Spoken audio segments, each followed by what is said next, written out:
السلام علیکم ورحمۃ اللہ تعالی وبرکاتہ۔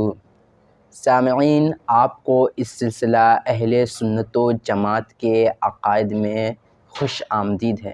آج ہم تقدیر کے متعلق اہل سنت و جماعت کے عقائد کو جانیں گے کہ اہل سنت و جماعت کا تقدیر کے متعلق کیا عقیدہ ہے۔ تو چلیے شروع کرتے ہیں۔ پڑھیے صلو علی الحبیب صلی اللہ تعالی علیہ وسلم۔ تقدیر کیا ہے اور کیا اللہ پاک کے لکھ دینے نے یا اللہ پاک کے علم نے انسان کو مجبور کر دیا؟ اللہ تعالیٰ کے علم میں جو کچھ عالم میں ہونے والا تھا اور جو کچھ بندے کرنے والے تھے، اللہ پاک نے پہلے ہی اسے جان کر لکھ لیا۔ کسی کی قسمت میں بھلائی لکھی، کسی کی قسمت میں برائی لکھی۔ اس لکھ دینے نے بندہ کو مجبور نہیں کر دیا کہ جو کچھ اللہ تعالیٰ نے لکھ دیا وہ بندہ کو مجبوراً کرنا پڑتا ہے، بلکہ بندہ جیسا کرنے والا تھا ویسا ہی اس نے لکھ دیا۔ کسی قسمت میں برائی لکھی تو یہ اس لیے کہ وہ آدمی برائی کرنے والا تھا۔ اگر وہ بھلائی کرنے والا ہوتا تو اس کی قسمت میں اللہ تبارک و تعالیٰ بھلائی ہی لکھتا۔ اللہ تعالیٰ کے علم نے یا اللہ کے لکھ دینے نے کسی کو مجبور نہیں کر دیا۔ تقدیر کے انکار کرنے والوں کا کیا حکم ہے؟ تقدیر کے انکار کرنے والے کو ہمارے نبی کریم صلی اللہ تعالی علیہ وسلم نے اس امت کا مجوسی فرمایا ہے۔ تو تقدیر کی کتنی قسمیں ہیں؟ تقدیر کی 3 قسمیں ہیں: مبرم حقیقی، معلق محض، معلق شبیہ بمبرم۔ مبرم حقیقی وہ تقدیر ہے جو علم الہی میں کسی شے پر معلق نہیں، اس کی تبدیلی ناممکن ہے۔ اکابر محبوبان خدا اگر اتفاقاً اس بارے میں کچھ عرض کرتے ہیں تو انہیں اس خیال سے واپس فرما دیا جاتا ہے۔ معلق محض وہ تقدیر ہے جس کا فرشتوں کے صحیفوں میں کسی چیز پر معلق ہونا ظاہر فرما دیا گیا ہو، اس تک اکثر اولیاء کی رسائی ہوتی ہے اور وہ ان کی دعاؤں سے ٹل جاتی ہے۔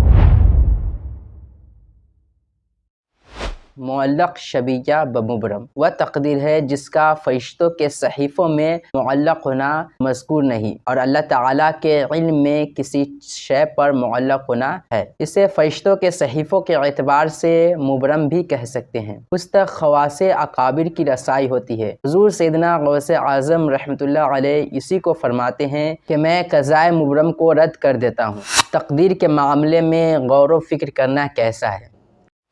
قضاء و قدر یعنی تقدیر کے مسائل عام عقلوں میں نہیں آ سکتے۔ ان میں زیادہ غور و فکر کرنا ہلاکت کا سبب ہے۔ حضرت صدیق اکبر اور فاروق اعظم رضی اللہ تعالی عنہما نے اس میں غور و فکر کرنے سے منع فرما دیا ہے۔ پھر ہم کس گنتی میں؟ بس اتنا سمجھ لینا چاہیے کہ اللہ پاک نے آدمی کو مثل پتھر اور دوسرے جمادات کے بے حس اور بے حرکت پیدا نہیں کیا، بلکہ اس کو ایک طرح کا اختیار دیا ہے کہ ایک کام چاہے کرے چاہے نہ کرے، اور اس کے ساتھ ہی عقل بھی دیا ہے کہ بھلے برے اور نفع و نقصان کو پہچان سکے، اور ہر قسم کے سامان و اسباب مہیا کر دیے ہیں کہ جب کوئی کام کرنا چاہتا ہے تو اسی قسم کے سامان و اسباب مہیا ہو جاتا ہے، اس لیے انسان کو اس کے کام کا بدلہ دیا جائے گا۔ مسئلہ برا کام کر کے یہ نہ کہنا چاہیے بے ادبی ہے کہ خدا نے چاہا تو کیا، تقدیر میں تھا تو ہوا، بلکہ حکم یہ ہے کہ اچھے کام کو کہے کہ خدا کی طرف سے ہوا اور برے کام کو اپنے نفس کی شرارت شامت جانے۔ تو حضرات، آج کا یہ سلسلہ تقدیر کے متعلق تھا اور ہم سے جو ہو سکا ہم نے آپ کو علم مہیا کرایا۔ مزید جاننا چاہتے ہیں تو ڈسکرپشن میں آپ کو دلیل مل جائے گا، اور مزید جاننا چاہتے ہیں تو آپ ہم سے کمنٹ میں بات کر سکتے ہیں۔ تو آئیے آج کے سلسلے کو ختم کرتے ہیں۔ کہیے صلو علی الحبیب صلی اللہ تعالی علی محمد۔ السلام علیکم ورحمۃ اللہ تعالی وبرکاتہ۔